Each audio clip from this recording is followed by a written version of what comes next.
बिस्मिल्लाहिर्रहमानिर्रहीम, अस्सलाम वालेकुम। शेख रशीद साहब और इमरान खान साहब ने मिल करके एक नए नैरेटिव को जन्म दिया चंद दिनों पहले। वो नया नैरेटिव ये था कि आसिफ अली जरदारी, जो कि पाकिस्तान पीपल्स पार्टी के को चेयरमैन हैं, जो कि पाकिस्तान के साबिक सदर रह चुके हैं, उन्होंने इमरान खान साहब को कत्ल करने की साजिश रचाई, इमरान खान साहब को एलिमिनेट करने की साजिश रचाई। बात सिर्फ ये नहीं की, इल्ज़ाम ये भी लगाया गया शेख रशीद एंड इमरान खान दोनों की तरफ से कि भाई आसिफ अली जरदारी साहब ने एक कलदम दहशतगर्द की जो तंजीम है उसके साथ मिल करके इमरान खान साहब को कत्ल करने की साजिश रचाई। एग्जैक्टली शेख रशीद साहब ने क्या कहा था, पहले आप सुन लीजिए। आगे से बेहतर पोजीशन में है, उसकी जान लेने की कोशिश की गई है, उसको जहर भी दिया जा सकता है, उसको स्लो पॉइजनिंग भी की जा सकती है, उसको गिरफ्तार भी किया जा सकता है। इमरान खान की जान को आसिफ जरदारी और दुनिया की दहशतगर्द तंजीमों से खतरा है। आसिफ जरदारी ने दहशतगर्द ग्रुप को एंगेज किया है इमरान खान की जान लेने के लिए। 25 को, 26 को, 27 को लगातार 3 दिन रेगुलरली शेख रशीद साहब अपने इस इल्ज़ाम को, अपने इस मौक़िफ़ को दोहराते रहे। सिर्फ यही नहीं बल्कि बढ़ चढ़ कर दोहराते रहे कि ये मैं क्लेम कर रहा हूं, ये मेरा दावा है। उसके बाद हमने देखा कि इमरान खान साहब सामने आते हैं और वो भी इसी तरह की बात करते हैं कि मुझे कत्ल कराने की साजिश में आसिफ अली जरदारी शामिल थे। इमरान खान साहब ने क्या कहा वो भी सुन लीजिए। बना है, आसिफ जरदारी इसके पीछे है, करप्शन का पैसा इसके पास बेतहाशा है। ये पैसा इसने लगाया है एक दहशतगर्द तंजीम को, इसने पैसा दिया। सहूलतकार इसमें ताकतवर एजेंसी के लोग हैं जो ये मिलके 3 तरफ ये फैसला हुआ है और इन्होंने अगली वारदात करनी है। मैं आज अपनी कौम को बता रहा हूं, मुझे कुछ हुआ तो सारी कौम को पता होना चाहिए कि कौन लोग थे जिन्होंने ये करवाया, ताकि मेरी कौम इनको माफ ना करे। इस स्टोरी के 2 अहम किरदार शेख रशीद और इमरान खान। बयानात के हवाले से तो एक ही बयान पर खड़े हैं कि आसिफ अली जरदारी साहब ने उनको कत्ल कराने की साजिश रचाई, लेकिन इनका अंदाज अलग अलग है। शेख रशीद साहब कभी बयान को अपनाते हैं, कभी बयान से मुकर जाते हैं। जब पुलिस ने उनको बुलाया तफ्तीश करने के लिए कि जी बताइए क्या इल्ज़ाम था, किस तरह से साजिश रचाई गई, तो पहले तो शेख रशीद साहब जाते नहीं।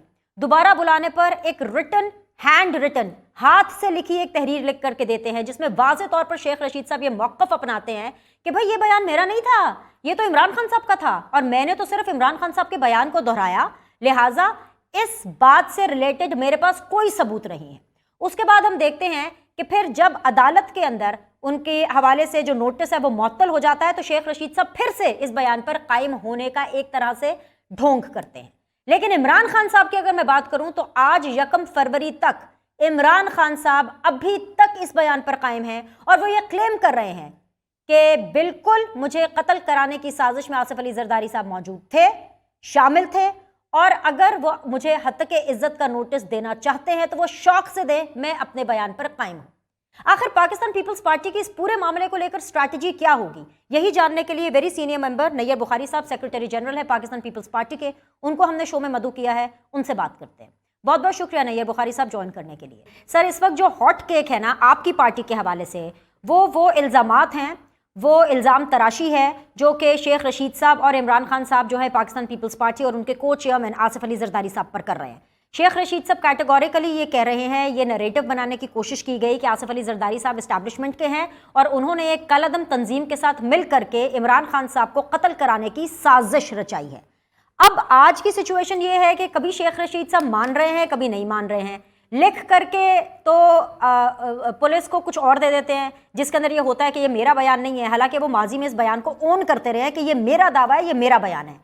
ऐसी सूरत हाल में आपके पास क्या ऑप्शंस बचे हैं? नोटिस तो आप लोगों ने भेज दिया, लेकिन आगे क्या? शुक्रिया।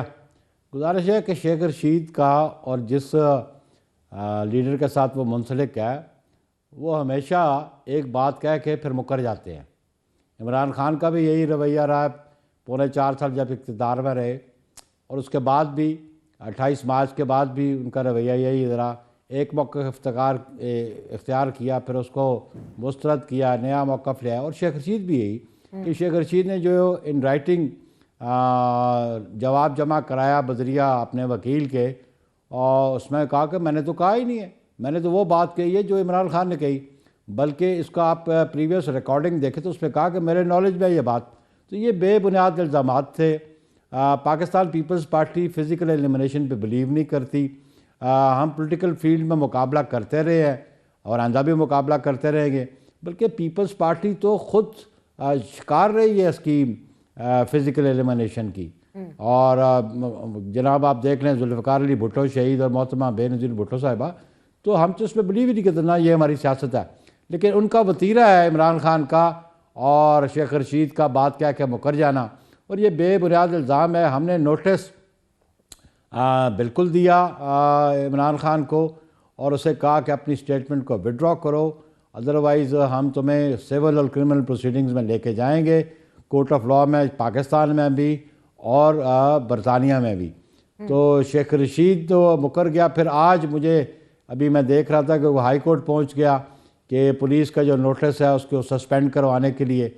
अगर उनके मौक़िफ़ में कोई सदाकत थी, कोई हकीकत थी, तो फिर नोटिस सस्पेंड क्यों करवाया? हिम्मत करें, पुलिस को आके बयान दें, जो मटीरियल उनके पास है इमरान खान भी वो भी पुलिस के पास लेके आए और इस्टेब्लिश करें। अगर वो इस्टेब्लिश नहीं करते हैं तो वो मुसद्दका वो झूठ बोल रहे थे, वो मुसद्दका झूठे हैं, बेबुनियाद इल्ज़ामात लगाते हैं और अपनी सियासत को चमकाने के लिए वो कोई भी हरबा इस्तेमाल कर सकते हैं। लेकिन हम समझते हैं कि पाकिस्तान पीपल्स पार्टी उनको स्पेयर बिल्कुल नहीं करेगी, कि उनको कोर्ट ऑफ लॉ में लेके जाएगी और इस सारे इशू को मंतकी अंजाम तक पहुँचाएगी। बिल्कुल। आप सेक्रेटरी जनरल भी हैं पाकिस्तान पीपल्स पार्टी के नैयर साहब, लेकिन आप ये जानते हैं कि वो कहते हैं ना perception is stronger than reality. Court of law में ज़ाहिर बात है डेफेमेशन के इतने कोई स्ट्रॉन्ग किस्म के लॉज पाकिस्तान में तो नहीं है। और इमरान खान साहब जो नैरेटिव बनाते हैं, वी ऑल नो, आपको भी पता है, मुझे भी पता है कि चाहे वो पीपल्स पार्टी हो चाहे वो नून लीग हो, वो वैसा नैरेटिव नहीं बना पाती है जैसा इमरान खान साहब और उनके साथी बनाते हैं। पर्चे पे लिखकर आपको दे भी देंगे कि हमारे पास कोई सबूत नहीं है, लेकिन जो आवाम के जहनों में वो इस चीज़ को नक्श कर देंगे कि हाँ जी आसिफ अली जरदारी साहब इस्टेब्लिशमेंट के साथ मिले हुए हैं, हाँ जी आसिफ अली जरदारी साहब ने ये कोशिश की। ये आम आवाम में तो सराहियत करेगा ना। केस का फैसला आपके हक में आए ना आए, इतना कोई इंपॉर्टेंट डेफेमेशन का केस उस तरह से होता नहीं है जिस तरीके से सियासत के अंदर बाकी मामलात होते हैं, जैसे करप्शन के केसेस होते हैं। देखिए बात है, करप्शन के केसेस तो उनके खिलाफ ऑलरेडी हैं। परसेप्शन जो है अल्टीमेटली झूठ के कोई पाँव नहीं होते और झूठ ज़्यादा देर पा लोगों के जहन पे असर कर नहीं सकता या लोगों को ज़्यादा देर मुतासर नहीं रख सकता और अल्टीमेटली लोगों को हकीकत मालूम हो जाएगी।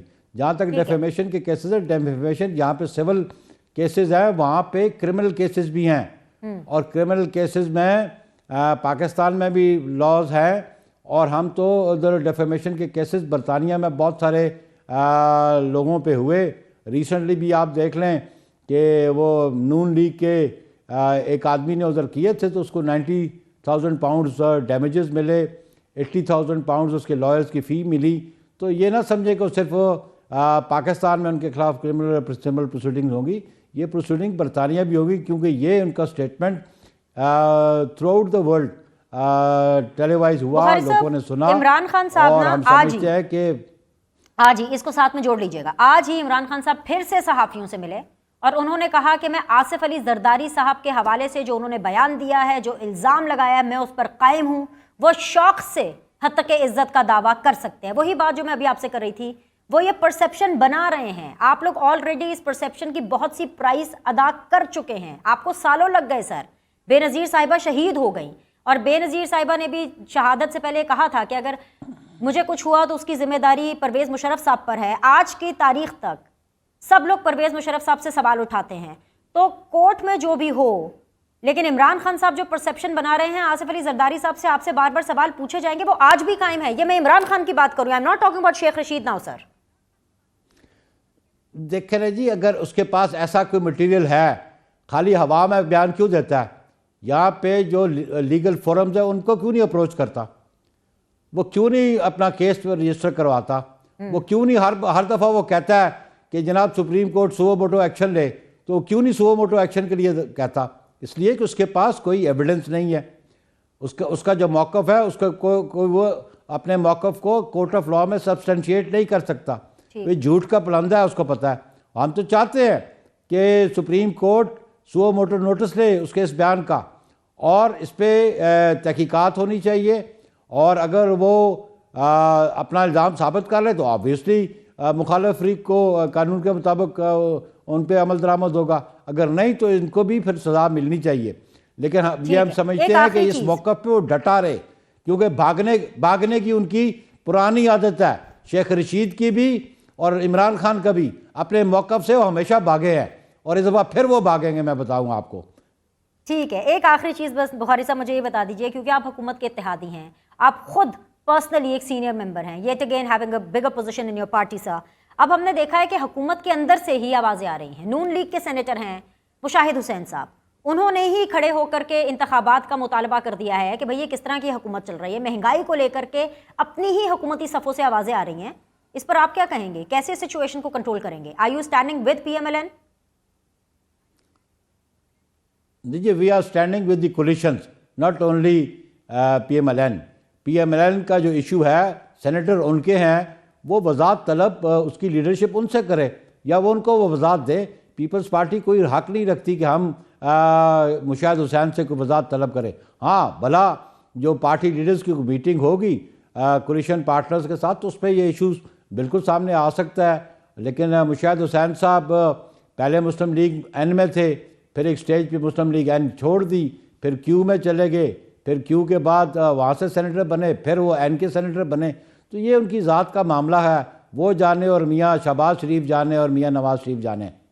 बहुत अच्छे से जवाब दिया आपने इसका, मेरे ख्याल से जवाब मिल गया है, मुतलका हलकों तक भी ये जवाब पहुंच गया। बहुत बहुत शुक्रिया नहीं बुखारी साहब हमें ज्वाइन करने के लिए। एक छोटा सा ब्रेक लेते हैं, ब्रेक के बाद वापस आएंगे, गुफ्तगू के सिलसिले को जारी रखेंगे। देखते रहिए सीधी बात पीनट सलीम के साथ।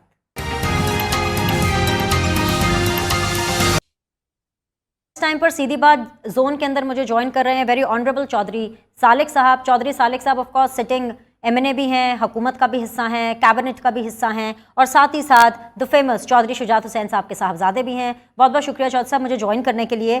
सर, आज 2 फैसले आए हैं, एक के ऊपर तो आप मुबारकबाद कबूल कर लें, दूसरे के ऊपर मुझे आपसे जवाब चाहिए।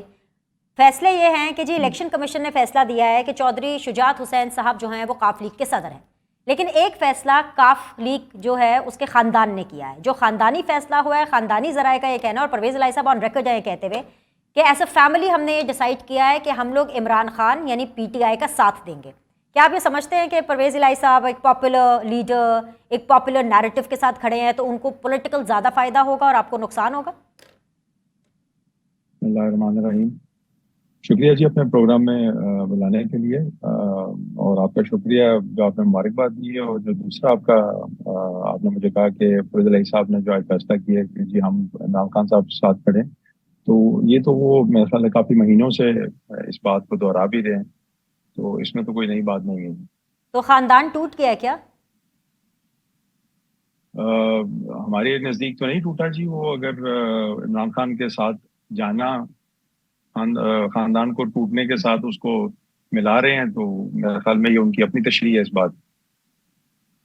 आपके वैसे नॉर्मल ताल्लुकात कैसे होते हैं? पॉलिटिकली गुफ्तगू होती है, फ़ोन वगैरह पे एक्सचेंज ऑफ थॉट्स होते हैं? नहीं जी, काफ़ी महीनों से जो है वो कोई राब्ता नहीं है। आप ये समझते हैं कि पाकिस्तान मुस्लिम लीग काफ का जो पॉलिटिकल स्टांस है इस हुकूमत के साथ जाने का, वो आगे जाके काफ लीग को फ़ायदेमंद होगा? इसलिए क्योंकि सर आप कैबिनेट का भी हिस्सा हैं। इस टाइम पर जो महंगाई है वो आसमान से बातें कर रही है। जी। सेनेटर मुशाहिद हुसैन साहब का बयान आपको पता होगा, नहीं भी पता तो मैं क्विकली रिपीट कर देती हूँ कि वो ये कह रहे हैं कि जी शहबाज सरकार जो है वो एक लूली लंगड़ी हुकूमत है, महंगाई बहुत ज़्यादा है, तो लिहाजा फौरी इलेक्शंस में जाना चाहिए, नहीं तो कोई जनरल आइंदा खान आ जाएगा। इस तरह के बयानात अगर मुत्तहिदा हुकूमत दे रही है, नून लीग के अपने बेंचेस से आ रहे हैं, और अगर आप ऐसी हुकूमत के साथ इत्तेहादी में बनकर बैठे हैं, तो काफ लीग को इसका क्या फ़ायदा है? जी देखें, हमने जब इनके साथ इत्तेहाद किया उस टाइम कोई फ़ायदा नुकसान नहीं देखा था जी। इन्हीं की खातिर, परवेज़ इलाही साहब की खातिर ही इन्होंने कहा था कि जी वज़ारत आला के लिए आप PDM को कन्विंस करें कि मैं कैंडिडेट हूँ, लेकिन वो अंजाम तक नहीं पहुंच सकी, और लास्ट मिनट में डिसाइडेड कि नहीं, हमने अब क्योंकि PTI ने ऑफर कर दिया तो अब हमने उनका कैंडिडेट बनना। तो उस अपने कॉल को, कमिटमेंट को पूरा करने के लिए चौधरी शुजात साहब ने फैसला किया था कि अब हम, क्योंकि PDM ने कन्विंस किया अपनी बाकी जमातों को कि परवेज इलाही साहब को ही नॉमिनेट करें एज सीएम कैंडिडेट, तो हम तो उस वादे को निभाते हुए अब उनके साथ जुड़े हुए हैं। और इंशाल्लाह ताला देखें, अगर इमरान खान साहब के पास कोई सोल्यूशन है तो वो क्यों नहीं बताते कि जी मैं अगर गवर्नमेंट में आ जाता हूँ तो मैं ही करूंगा। सिर्फ गवर्नमेंट चेंज होने से आपके ख्याल में हालात सब ठीक हो जाएंगे जी? आप अगर याद करें पिछले साल जनवरी फरवरी में भी यही था, पीटीआई के एमएनए हमारे पास आते थे, बैठते थे, कहते थे कि आगे पता नहीं क्या बनेगा। इसी तरह ही एक महंगाई का तूफान था। तो मैं समझता हूँ हमने फायदा नुकसान देखे बगैर पीडीएम का साथ हम चल पड़े हैं, और अब चूंकि एक ही कश्ती में सवार हैं तो इंशाल्लाह इसका कोई ना कोई हल भी निकालेंगे जरूर। मैं जो उम्मीद है कि अगले 3 फरवरी तक आईएमएफ की जो चल रही है डिस्कशंस इसहाक डार साहब के साथ, वो कंक्लूड हो जाएंगी, और उसके बाद आप देखिएगा इंशाल्लाह जरूर कोई ना कोई बेहतरी आएगी इंशाल्लाह। लेकिन आईएमएफ तो ये कह रहा है कि 7 से 10 रुपए बिजली में बढ़ानी पड़ेगी। ऐसे मामले के अंदर तो महंगाई और बढ़ जाएगी, पेट्रोल भी मजीद ऊपर जाएगा, एलपीजी भी मजीद ऊपर जाएगी। वो पेट्रोल जो अभी इस टाइम पर 250 रुपए पर लीटर पे खड़ा है, जब 150 पे था इमरान खान साहब के टाइम पर, तो तभी जो है इतनी लाउड क्राइज और इतनी तनकीद हुआ करती थी। अब तो 250 और उससे भी ऊपर जा रहा है सर। जी, ये सारी वो कमिटमेंट्स हैं जी, और ये सारा वो प्रोग्राम है जो पिछली हुकूमत ने कमिटमेंट्स भी दी हुई थी और इन राइटिंग डॉक्यूमेंट्स भी हैं जी। अब तो बल्कि ओपन भी हो गए हैं। कल परसों मैं देख रहा था गवर्नमेंट ने रिलीज भी किए हैं वो सारे डॉक्यूमेंट्स और शवाहिद कि जिनके ऊपर पिछली गवर्नमेंट ये हर कमिटमेंट दे के गई थी जी। अगर आप किसी प्रोग्राम का हिस्सा बन जाएं तो फिर ऑब्वियसली आपने उसको फॉलो करना है। तो मैं समझता हूँ बहुत मुश्किल सिचुएशन है, आसान नहीं है, लेकिन साथ ही साथ डेफिनेटली जी ये सारी पॉलिटिकल पार्टीज हैं, इन सबका स्टेक है। तो आई एम श्योर इंशाल्लाह कोई ना कोई सोल्यूशन जरूर निकलेगा, और इस पर दिन रात मेहनत भी हो रही है कि अगले 1-2 महीने में खासा जो है वो रिलीफ मिले आवाम को किसी ना किसी तरह से। इसीलिए आईएमएफ नेगोशिएशंस बहुत टफ हो रही हैं, वरना तो जिस तरह उन्होंने जो चीज कही थी अगर आप उस तरह ही मान जाते तो ये 1 महीना पहले ही ये क्राइसिस खत्म होना शुरू हो जाती है। चौधरी साहब, आपके वालिद साहब के कोई ताल्लुकात या कोई राबते हैं इस्टेब्लिशमेंट के साथ? क्योंकि परवेज इलाही साहब ने तो कहा था कि इमरान खान साहब के साथ जाने का भी फैसला उन्होंने ऑफ कोर्स इस्टेब्लिशमेंट के कहने पर किया, बाजवा साहब के, चले very honestly speaking directly Bajwa साहब के कहने पर किया। और ये सवाल आपसे पूछने का ये मकसद है कि बाय द टाइम आज जब मैं आपसे मुखातिब हूँ, आज ही मरियम नवाज साहिबा जो हैं वो as a party chief organiser निकली हैं, बहावलपुर के दौरे पर हैं, और वहाँ पर जो तकारीर हो रही हैं, जो बातें हो रही हैं, उसमें इस्टेब्लिशमेंट जुडिशरी के किरदार के ऊपर वो बात कर रही हैं, सवाल उठा रही हैं। क्या आपको काफ लीग को ये सूट कर रहा है? मैं समझता हूँ कि जी सारे इदारे जो हैं वो पाकिस्तान के ही हैं, और अगर किसी सियासी जमात को किसी इदारे पे कोई इतराज़ात हैं तो उस तरह जब वो उनके साथ होते हैं तब तो इदारे पर नहीं चौधरी साहब, लेकिन इदारों पर नहीं, किरदारों पर। और अगर उनको एतराज़ है, आपको एतराज़ है कि नहीं है? मुझे तो ऐसा कोई इतराज़ नहीं है जी। ना ही मैंने कहा है कि मुझे किसी की कॉल आई है। अगर किसी को फोन कॉल आई थी तो कम से कम बाकियों को भी इत्मीनान में ले लेते ताकि हमें भी पता होता। और मेरा नहीं ख्याल कि एक इदारे का सरबरा टेलीफोन कॉल के ऊपर इस तरह की इंस्ट्रक्शंस पास ऑन करेंगे। तो आपको लगता है कि परवेज इलाही साहब ने कुछ मिस कोट किया है या आउट ऑफ ब्लू ये बात की जब उन्होंने बाजवा साहब का नाम लिया? एक्चुअली उन्होंने बाद में लिया था, पहले उनके बरखुरदार ने नाम लिया था जी। यानी आपके कज़न ने? तो आपने कज़न से पूछा नहीं है, उनको बताया नहीं है कि क्या वाकई नाम लिया है या जस्ट आउट ऑफ प्रोपोर्शन एक चीज को ब्लो अप किया है? नहीं, मेरा तो उनसे कोई राब्ता नहीं है जी। जब उन्होंने बयान दिया था उससे पहले से नहीं था। चलिए, हमारा राब्ता आपके साथ रहेगा। आज के लिए बहुत बहुत शुक्रिया, ऑल द वेरी बेस्ट कि आप हुकूमत में रहते हुए आवाम को थोड़ा सा रिलीफ दे सकें। आज के लिए इतना ही। एक छोटा सा ब्रेक लेते हैं और ब्रेक के बाद वापस आएंगे। सीधी बात बीनर सलीम के साथ के सिलसिले को जारी रखेंगे। बिस्मिल्लाहिर्रहमानिर्रहीम, अस्सलाम वालेकुम। शहबाज सरकार एक लूली लंगड़ी हुकूमत है। ये वो हुकूमत है जिसे आवाम गालियां दे रही है और जूते मार रही है। ये बयान मेरा नहीं है, ये बयान पाकिस्तान के सबसे मोतबर ऐवान यानी सेनेट में PMLN के सेनेटर मुशाहिद हुसैन सैयद साहब का है। उन्होंने एग्जैक्टली क्या फरमाया, आप पहले सुन लीजिए। तो आनी जानी चीज है ये। वैसे भी लूली लंगड़ी गवर्नमेंट है बेचारी, इट्स जस्ट मडलिंग थ्रू। रोज गालियां पड़ रही हैं, जूते पड़ रहे हैं, क्या रह गया इस गवर्नमेंट का संभालने का? मेरा तो ख्याल इससे बेहतर है कि अनाउंस करें इलेक्शन और आगे जाएं। बिल्कुल सही बात है जी। आपने मतलब है कि let's speak the truth and about the future of Pakistan, इसको आगे लेके चलें। अगर नहीं करेंगे तो then there be a vacuum, फिर कोई और आ जाएगा, जनरल आइंदा खान आ जाएगा या नेशनल गवर्नमेंट आ जाएगी और सब रोएंगे कि जमहूरियत की बहाली करें। तो I think the time has come to take the bull by the horns. Election कराइए वरना जनरल आइंदा खान आ जाएंगे, ये मानना है मुशाहिद हुसैन साहब का। मुझे इसी नोट के ऊपर ज्वाइन कर रहे हैं वेरी ऑनरेबल अली गौहर बलोच साहब, PMLN से उनका ताल्लुक है। अस्सलाम वालेकुम, खुश आमदीद। सिटिंग MNA हैं। मुझे ज्वाइन कर रही हैं अंदलीब अब्बास साहिबा, पाकिस्तान तहरीक इंसाफ से उनका ताल्लुक है, साबिक MNA हैं। दोनों मेहमानों को खुश आमदीद कहूँगी मैं। अली गौहर बलोच साहब, ये जो आपके सेनेटर हैं मुशाहिद हुसैन साहब, वो किसको डरा रहे हैं? जनरल आइंदा खान आ जाएगा? बिस्मिल्लाहिर्रहमानिर्रहीम। देखें, पाकिस्तान की तारीख़ तो मार्शल लॉ से भरी पड़ी है और मार्शल लॉ के और उनके सहूलतकारों के बेनिफिशरीज जो हैं उन्होंने काफ़ी अरसा इस मुल्क के ऊपर हुकूमत की है। और अभी भी जो इमरान नियाज़ी साहब थे वो भी एक उन्हीं सहूलतकारों के ज़रिए ही पाकिस्तान पर आए थे और पाकिस्तान की मईशत को तबाह किया, पाकिस्तान की अब सियासत में इंतशार फैला रहे हैं। मुशाहिद हुसैन साहब ने तो जिस पैराए में भी बात की है वो बेहतर समझते हैं, लेकिन एक बात ज़रूर है कि अगर पाकिस्तान में सियासी इंतशार फैलाया जाएगा और सिस्टम को नहीं चलने दिया जाएगा और असम्बलियाँ तोड़ी जाएंगी, और अगर आप RTS सिस्टम की पैदावार हैं और आपको एक आइनी और कानूनी तरीके के साथ हटाया जाता है, पाकिस्तान की माशी तबाही के बाद अब आप पाकिस्तान की सियासी तबाही की तरफ चल पड़े हैं, तो मैं समझता हूँ तो उस पैराए में तो शायद मुशाहिद हुसैन सैयद ने बात ठीक ही है। देखें, इसमें एक बात समझने की ज़रूरत है कि जिस वक्त 2018 के इलेक्शन चोरी किए गए थे उस वक्त PMLN जो थी उसने भी एहतजाज किया और पाकिस्तान की तमाम पॉलिटिकल पार्टीज़ ने एहतजाज किया था कि ये चोरी शुदा इलेक्शन है। इसके बावजूद हम उन असम्बलियों का हिस्सा बने, हमने असम्बलियों के अंदर बैठ के अपना किरदार अदा किया, असम्बलियों के बाहर बैठ के अपना किरदार अदा किया। अगर हम चाहते तो हम भी असम्बलियों से इस्तीफ़े दे सकते थे, लेकिन मैं नहीं समझता कि ये पाकिस्तान की सियासत के लिए, ये पाकिस्तान की जमहूरियत के लिए, ये पाकिस्तान की मईशत के लिए बेहतर होता, वो भी एक सियासी इंतशार फैलता। तो आज इमरान नियाज़ी साहब को चंद महीने भी हजम नहीं हो पा रहे और उन्होंने अपने हाथों से अपनी हुकूमतें गिराई हैं।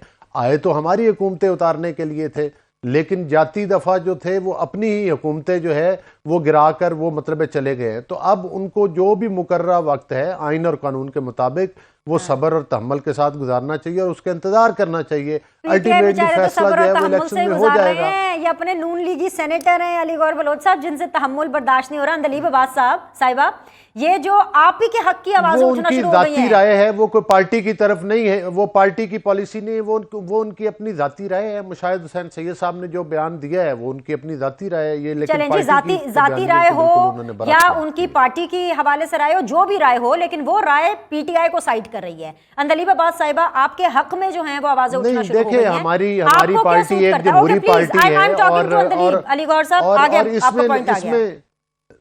मैं एक गुजारिश करूंगा ना, हमारी पार्टी जमहूरी पार्टी है, हमारी पार्टी में लोग हक रखते हैं, आज़ादाना हक रखते हैं अपनी बात करने का और उनको करनी चाहिए, लिहाजा हम उनकी राय का एहतराम करते हैं। ठीक है, अंदलीब अब्बास साहिबा, आपको क्या सूट करता है? इलेक्शन सूट करते हैं या जनरल आइंदा खान सूट करता है?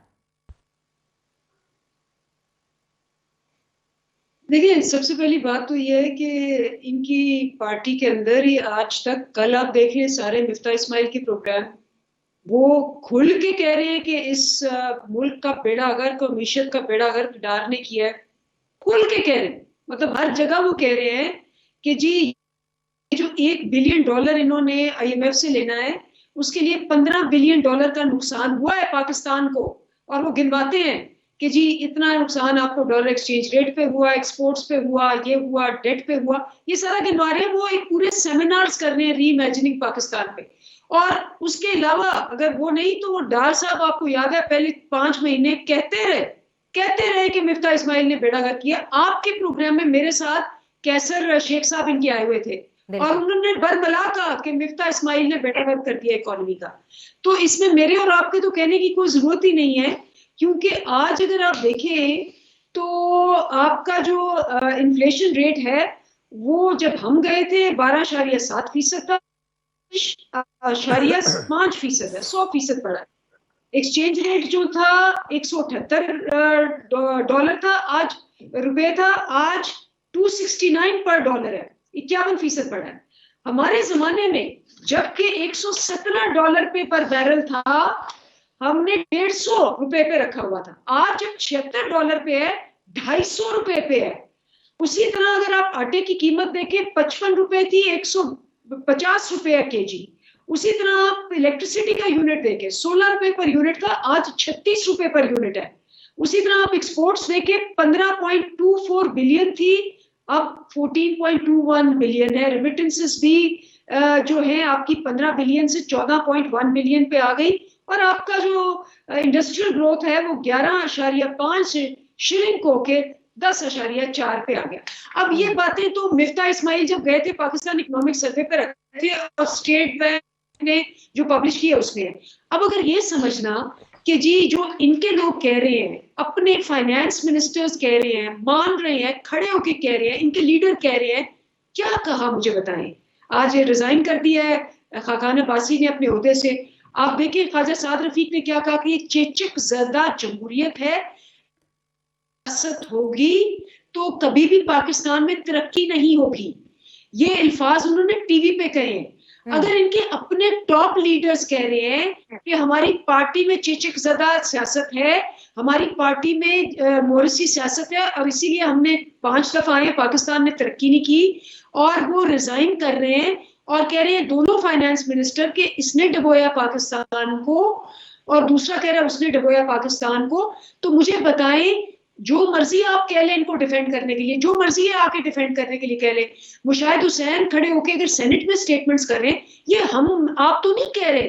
पहली बात तो ये कि इनके अपने लोग मान रहे हैं कि इन्होंने पाकिस्तान का बेड़ा गर्क कर दिया, और अगर ये 10 टॉप लीडर्स जो हैं ये गलत कह रहे हैं तो फिर बाकी पीछे इनके रह कौन गया? नंबर 1। नंबर 2, थोड़ा सा बिनिश अवाम को बेवकूफ नहीं समझना चाहिए। जो सबसे बड़ी गलती है ना इनकी और एस्टेब्लिशमेंट की, सबसे बड़ी गलती ये है कि जब इन्होंने सारा प्लान बनाया, इन्होंने यही समझा कि वो एक पीटीवी और कुछ प्राइवेट चैनल्स होंगे, हम आएंगे, 2 बंद करेंगे, 2 के एंकर्स को उठाएंगे, 5 लीडर्स को उठाएंगे, और उसके बाद ये सारे चुप हो जाएंगे।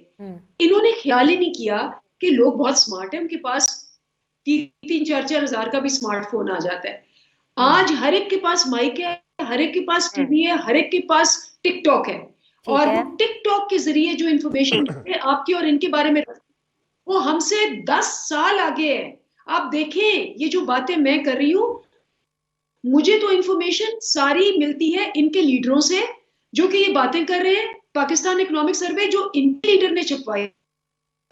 अली कौर बड़ौत साहब, ये अंदलीब क्या कह रही हैं कि सारी इनको इन्फॉर्मेशन आप ही की लीडरशिप से मिलती है, कि आप लोगों ने कैसे प्लानिंग की इस्टेब्लिशमेंट के साथ? नंबर 1, अगर आपने इतनी ही प्लानिंग करनी थी तो ये भी प्लान कर लेते कि पार्टी को इंटैक्ट कैसे रखना है। अभी अभी पता चला जो शाहिद खाकान अब्बासी साहब है वो अपने ओहदे से रिजाइन कर गए, वो छोड़ के जा रहे हैं। आपके लीडर्स आपकी पार्टी को छोड़कर जा रहे हैं, इसके ऊपर कुछ प्लानिंग कर लें।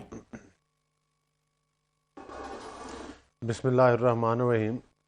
देखिए बात ये है कि मेरा ख्याल है कि इनका हाफ़ज़ा काफ़ी कमज़ोर है। अभी अभी ये सबसे पहले तो बड़े फिगर्स बड़े प्राउड के साथ वो कोट कर रही थी। इनको याद होगा कि जब 2018 में हुकूमत हमने छोड़ी थी तो इन्फ्लेशन रेट 4% पर था। उस वक्त जो बिजली के बिल थे वो ज़मींदार को और दीगर ₹5 पे यूनिट मिलता था। उस वक्त खाद की जो बोरी इनके टाइम में 12,000 पर पहुंची, वो हमारे दौर में 2400 और 3500 में DAP खाद की बोरी मिलती थी। उस वक्त जो चीनी थी वो ₹40 किलो मिलती थी, इन्होंने 140 तक पहुंचाई। उस वक्त जो डॉलर था वो 100 और 110-12 तक कंट्रोल रहा, इन्होंने आकर 200 तक पहुंचाया। तो मैं समझता हूं कि ये तो एक छोटी सी लिस्ट बताई है, बड़ी तवील लिस्ट है। असल मसला ये है कि जो पाकिस्तान की मईशत का बेड़ा गर्क हुआ है उसकी 2 बड़ी सिंपल वजूहात हैं। एक तो इन्होंने पाकिस्तान की तारीख के मतलब पाकिस्तान में जितना 72 साल में कर्जा लिया, इन्होंने उससे डबल लिया और अपने 3.25 साल में लिया। और दूसरा जुल्म ये किया कि उस हर चीज़ को हड़प कर गए। चूँकि नैब न्यादी गठजोड़ था, उस गठजोड़ के ज़रिए मुखालफिन को विक्टिमाइज किया जा रहा था। शाहिद खाकान अब्बासी साहब का जिक्र हो रहा था। शाहिद खाकान अब्बासी जैसे ऑनेस्ट बंदे को, जिस पर के कोई उंगली नहीं उठा सकता, जिसने पाकिस्तान को सस्ती तरीन LNG दी, उसको इन्होंने इस जुर्म में अंदर कैद रखा कि भाई उन्होंने पाकिस्तान को सस्ती गैस क्यों प्रोवाइड किया। तो वो और इसलिए उसके बाद डिप्रेशन में आके छोड़ के जा रहे हैं पार्टी को कि उनके साथ इस पार्टी की वजह से इतना जुल्म हो गया, छोड़ के क्यों जा रहे हैं? देखें, अगर तो आपके पास तो उनके पार्टी छोड़ के जाने की इतला है, मेरे पास तो अभी तक नहीं आई। अच्छा चले, मैं अगर आपको आपके सुनवा पास देती है हूँ। तो अंदलीब, मुझे आपकी भी जरूर थोड़ी बता दें तवज्जो कि वो चाहूंगी। पार्टी छोड़ के मैं जा रहे सुनवा देती हूँ। मरियम नवाज साहिबा तो ज़ाहिर है भावलपुर के दौरे पर हैं, सुनवा देती हूँ। अली गौर साहब, मैं आपको सुनवा देती हूँ, आपका मौका पूरा लूंगी, फिक्र नहीं करें, सुन तो लेना जरा, फैक्ट चेक तो हो जाए। आपने कहा आपको नहीं पता तो मैं आपको इन्फॉर्म कर देती हूँ। दिस इज माई जॉब कि मैं आपको इन्फॉर्मेशन पहुंचाऊं। जी जरा सुनवाइए जी, मोहम्मद जुबैर साहब क्या फरमा रहे हैं। सीनियर वाइस प्रेसिडेंट के ओहदे से इस्तीफा दिया। वो पार्टी के वर्कर हैं और बड़े सीनियर रहनुमा हैं। मेरा नहीं ख्याल है उनको सीनियर वाइस प्रेसिडेंट छोड़ के कोई फर्क पड़ता है उनकी कद में। वो बहुत बड़े लीडर हैं, वजीर आजम रह चुके हैं और पार्टी को उनकी जरूरत है। वैसे आप उनके इस्तीफे की तस्दीक कर रहे हैं ऐसे ही as senior vice president. Zubair साहब का तो पता है ना, अली गौहर बलोच साहब स्पोक्स पर्सन है मरियम नवाज और नवाज शरीफ के, वो तस्दीक कर रहे हैं कि शाहिद खाकान अब्बासी साहब ने ऐसे सीनियर वाइस प्रेसिडेंट इस्तीफा दे दिया है। अब आगे बोले, अब मुकम्मल कर लें, आराम से मुकम्मल करें। आप जी, मैं ये कह रहा हूँ कि उन्होंने पार्टी ओहदे से इस्तीफा दिया, पार्टी से नहीं। आपने सवाल ये किया है कि उन्होंने वो आपके सीनियर लीडर पार्टी छोड़ के जा रहे, तो इस बात का मैंने इस बात की किया ओहदे के ऊपर। मैं अब PMLN से मुस्लिम लीग से MNA हूँ, मेरे पास पार्टी का कोई छोटा ओहदा भी नहीं है, तो इसका मतलब ये है कि मैं पार्टी में नहीं हूँ। तो देखें, बात यह है कि वो पार्टी नहीं, जिम्मेदारियां हैं। शाहिद साहब हो सकता है वो उनकी मसरूफियत ज्यादा हो, वो उन्होंने तंजीमी ओहदा, और मैं उनकी बात को सेकंड करता हूं। मर ना जाए तो हम क्या करें, उनको इतने सादा लोग हैं, वह ना मसरूफियत होगी। देखिए, जो शाहिद खाकान अब्बासी साहब है, उनका कद इन ओहदों से वाकई बड़ा है और उनकी पाकिस्तान मुस्लिम लीग के लिए बहुत बड़ी कुर्बानी है। यही वजह है कि जब एक वक्त आया कि मियां नवाज शरीफ साहब की जगह पर वजीर आजम किसी और ने बनना था, तो वो फिर शायद खाकान अब्बासी साहब का नाम बिल्कुल। अच्छा अली एक छोटा सा जवाब देना, छोटा सा जवाब देना, छोटा सा जवाब मुझे चाहिए। शाहिद खाकान अब्बासी साहब को प्रॉब्लम है मरियम नवाज साहिबा के सीनियर वाइस प्रेसिडेंट बनने से और पार्टी की चीफ ऑर्गेनाइजर बनने से?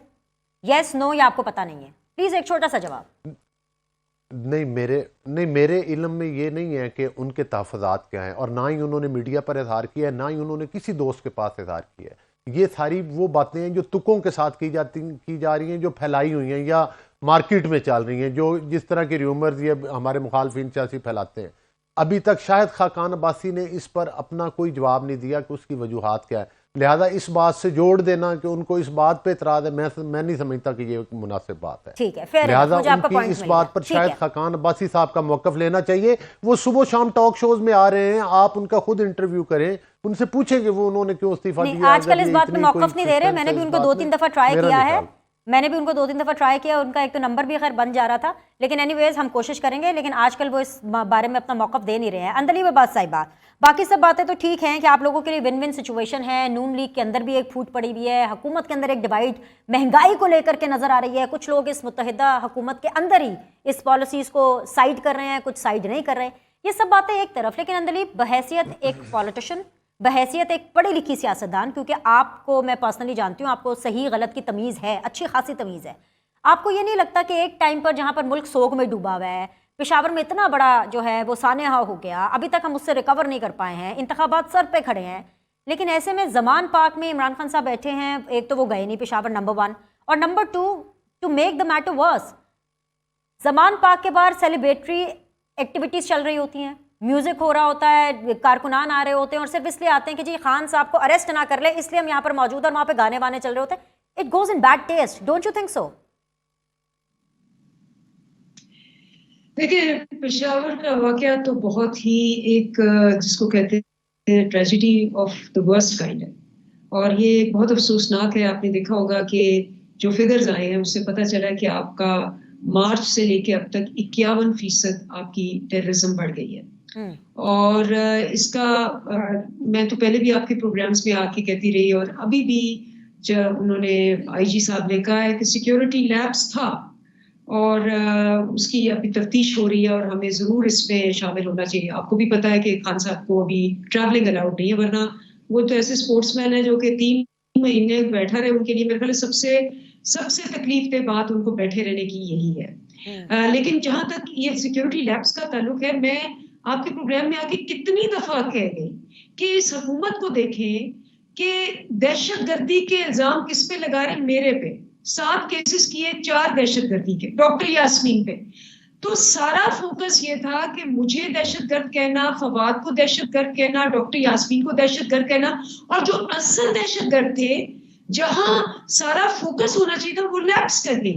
क्योंकि आपको पता है कि जो नेशनल सिक्योरिटी है वो आती तो प्राइम मिनिस्टर के नीचे है, वहां पर फेडरल के आपकी नीचे आती हुकूमत है। थी, वो जब आपके वज़रा भत्ते दे रहे थे। मैं नहीं बोली बीच में, अभी के इतनी बातें होती है जहां मैं बिल्कुल गलत करके उनको बीच में इंटरफियर करके काट सकती हूँ, लेकिन मैं नहीं बोलती। हाँ, तो अली मैं गौहर अपनी साहब बारी अपनी का बारी का वेट इंतजार करूं। करें, मैं आऊंगी आपके तो पास फाइनल सबसे कमेंट्स लेने के लिए। जी अंदलीब मुकम्मल कर लें, लेकिन ये लुकमा ले लीजिएगा मेरी तरफ से, तो लुकमा ले जब ये लीजिए हालात- मेरी तरफ से अंदलीब ये लुकमा ले लीजिए हाँ। कि खान साहब की पाकिस्तान तहरीक इंसाफ की वहां पर 9 साल की हुकूमत है। जी अब कंटिन्यू कर लें। बिल्कुल, और मेरा अपना ख्याल है कि मैंने जो आइन में पढ़ा है और जब तक मैंने गवर्नमेंट देखी थी तब तक टेररिज्म और नेशनल सिक्योरिटी थी वो डायरेक्टली प्राइम मिनिस्टर के नीचे आती थी। क्योंकि जब आप कहते हैं कि जी अफगानिस्तान से आ रही है या इंडिया से आ रही है या कहीं और से आ रही है तो फेडरल सब्जेक्ट होता है, वो अंदर आ जाए और इधर आके कुछ जिसको बात मुझे नहीं। आप जब सिक्योरिटी लैप्स हो और आप सारा फोकस कर रहे हो कि जी इनको कैसे हमने दहशतगर्द करार देना है, आप मेरे पे 788, मैं बार बार आपको इसलिए बताती हूँ कि 788 का पर्चा जो होता है वो हाईएस्ट टेररिज्म लेवल का होता है, वो मेरे पे लगाया हुआ है। मुझे मेरे पीछे पड़े हुए हैं, मुझे फोकस किया जा रहा है, मुझे ट्रेस किया जा रहा है। तो जो असल दहशतगर्द हैं जिन्होंने ये करना था, और ये आपके आईजी साहब ने खुद माना कि जी ये काफी देर से जो क्रॉस बॉर्डर से आ रहे थे, चीजें लेके आ रहे थे, ये लैप्स हुआ है कि क्यों नहीं पता चला। तो ये अगर आईजी साहब झूठ बोल रहे हैं तो ये पकड़ लें उनको जाके, इनकी हुकूमत है, आईजी को कहीं आके कि आईजी झूठ बोल रहा है। बट बात वही है, जब आपका फोकस हो सिर्फ एक कि इमरान खान से मुकाबला नहीं हो सकता, इमरान खान को जवाब नहीं दे सकते, माइनस इमरान करना है। सुबह से देखें शुरू होती है, आज भी देख लें आप, जब से ये दहशतगर्दी हुई है मुझे बताएं 90% जो इन्होंने प्रेस कॉन्फ्रेंसें की हैं वो तो इमरान खान ने की है। और बड़ी मजे से इनके 2 साथी मुझे पीडीएम वाले आके मुझे कहते हैं कि जी इमरान खान जितना मर्जी पॉपुलर हो जाए, जितने मर्जी इलेक्शन जीत जाए, आप तो ये तो आपकी है नहीं, आपने कहीं नहीं पहुंचना। Can you imagine? आप सोच सकते हैं कि धड़ल्ले से टीवी पे बैठ के मुझे अंदलीब मुझे बताएं, ज़मान पाक के बाहर ये जो रौला रप्पा लगाया हुआ है ये क्यों है? मतलब कोई ऑफिशियल कॉल है क्या? मतलब मुझे इसको जरा इस चीज़ को भी जरा क्लियर करें, क्योंकि इसको लेकर ना काफ़ी ज़्यादा र्यूमर्स हैं कि पता नहीं क्या, बल्कि इनफैक्ट पंजाब की पाकिस्तान तहरीक इंसाफ की जो ऑफिशियल साइट है वहाँ से तस्वीरें जारी हुई।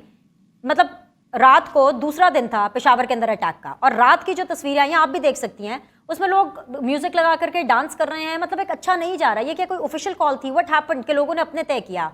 इसके ऊपर मुझे एक जरा ऑफिशियल वर्जन चाहिए आपका।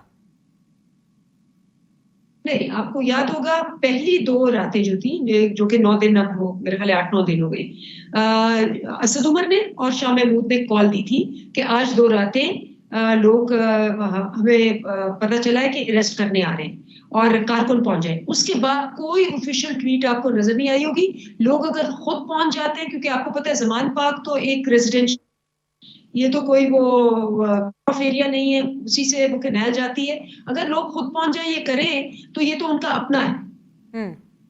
तो यानी लोग अपने तय खुद आ रहे हैं। ठीक है जी, आपका मौक़िफ़ मुझे मिल गया। दोनों मेहमानों का बहुत बहुत शुक्रिया। आज के लिए इतना ही। तमाम मेहमानों की गुफ्तगू आपने सुनी। हमें नैयर बुखारी साहब ने ज्वाइन किया हुआ था, उनका बहुत बहुत शुक्रिया। सालिक हुसैन साहब का बहुत बहुत शुक्रिया, उन्होंने हमें ज्वाइन किया। अंदलीब अब्बास, अली गौहर बलूच साहब का भी बहुत बहुत शुक्रिया। आपके फीडबैक का इंतजार रहेगा। कल मुलाकात करते हैं। अल्लाह हाफ़िज़।